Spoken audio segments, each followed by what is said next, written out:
Des bassines alignées et à l'intérieur la nourriture en train de cuire. L'organisation est l'une des clés de la réussite du projet pour faire face aux besoins immenses des déplacés soudanais.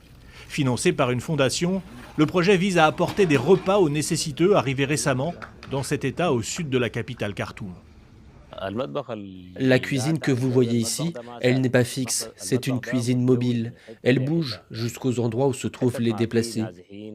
Nos volontaires vont les atteindre là où ils habitent désormais.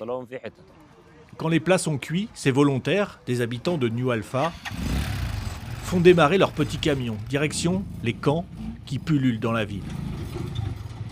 Sur place, ils apportent les assiettes et commencent leur distribution.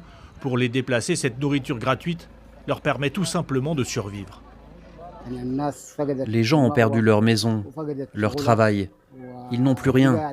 Et nous sommes tous ici complètement dépendants des organisations qui viennent jusqu'à nous. Du matin au soir, jusqu'à la nuit, les véhicules sillonnent les environs pour se rendre au plus près des camps de fortune, jusqu'au stade de la ville, où squattent comme ils peuvent des centaines de déplacés. La démarche est forcément très appréciée, surtout que la famine guette partout dans le pays. Et dans cette guerre au Soudan, c'est un grain de sable face au chaos en cours. Ces jeunes gens de New Alpha prennent soin de nous, mais notre nombre augmente au camp.